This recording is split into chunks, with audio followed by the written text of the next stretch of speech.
Hello and welcome to another episode of Insights. My name is Bill Russell. I'm a former CIO for a 16-hospital system and creator of This Week in Health IT, a channel dedicated to keeping health IT staff current and engaged. Our hope is that these episodes serve as a resource for the advancement of your career and the continued success of your team. Now on to the show.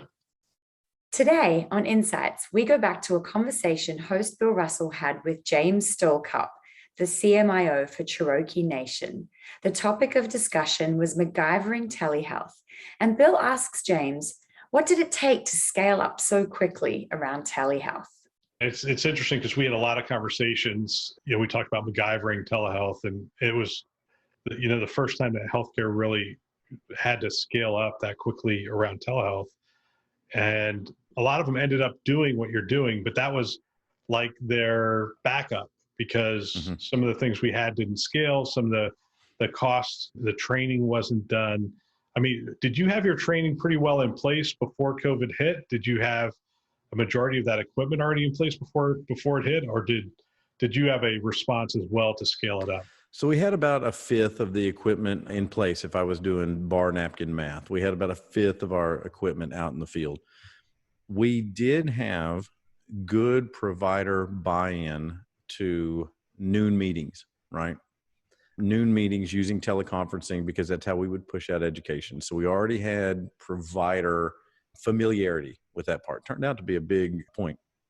So what we did as this started ramping up is, I went to my health IT department. This will be the meat. This is what everybody, I think, will benefit from. But then again, who knows? So when we started rolling out our response, I went to my health IT team and I said, listen, I'm not an expert on COVID, but I think we have to treat these patients like a source of radiation. And everybody thought I was crazy.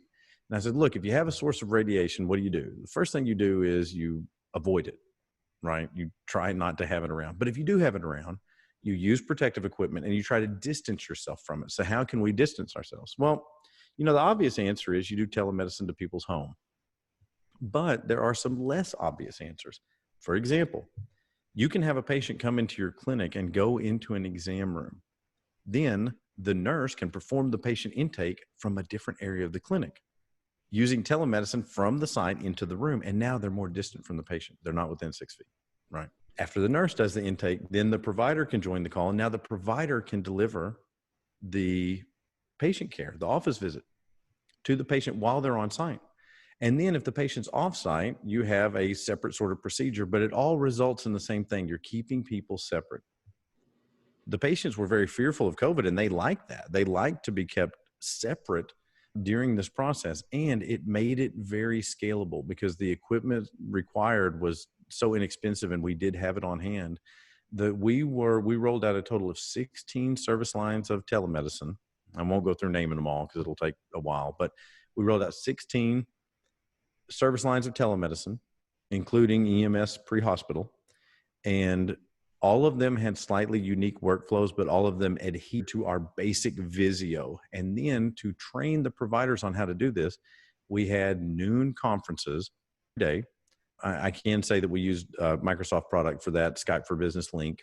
And the providers, there was just an all provider, all nursing email that went out, and you could join every day if you wanted to. We had some providers that joined, 8 days in a row, or if you got it the first time, then you didn't have to join again. You felt like you were competent, or if you needed a refresher, you could join. So that kept us out of the field. It kept our IT staff out of the field going and doing elbow support or anything like that. And it was very, very beneficial to be able to provide that training.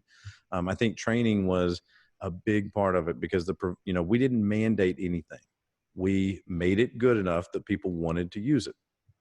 I want to thank Tracy for another great episode. If you have feedback regarding the content and materials that you just heard and would like to help us to amplify great thinking to propel healthcare forward, please send us a note at hello@thisweekinhealthit.com. Thanks for listening. That's all for now.